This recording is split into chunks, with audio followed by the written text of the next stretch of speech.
Azimio, however, remains deeply disappointed that the committee was not able to agree on the one fundamental issue on which Kenyans are united across the political divide.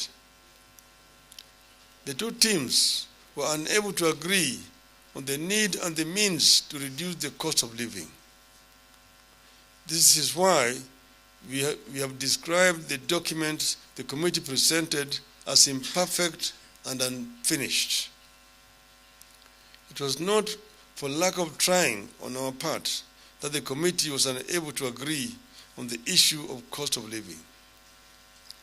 Kenyans will recall that at the beginning of the talks, the Kenya Kwanza administration was adamant that cost of living would never be taken to the discussion table, let alone being discussed.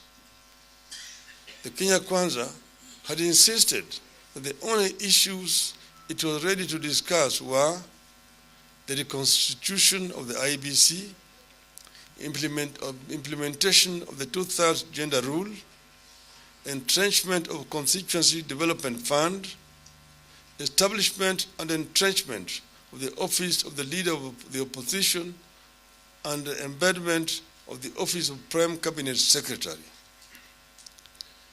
Through persistence and insistence, we forced cost of living onto the table.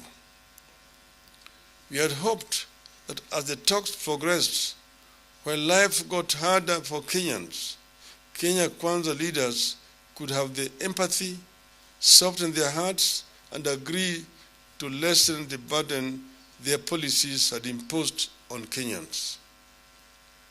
Our delegation pushed for the complete overhaul of the Finance Act 2023, which had come with harsh taxation measures and made and continue to make life unbearable to an overwhelming majority of Kenyans.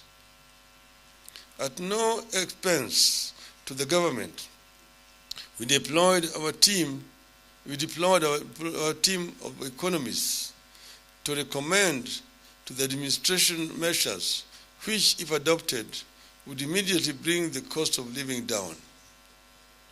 We asked the government to reduce travel budgets by 50%. We also called on the government to reduce the daily subsistence allowances for state and public officers by 30%. We further asked the government to reduce the road maintenance levy and the anti-adulteration levy by 5 shillings and 3 shillings per litre respectively.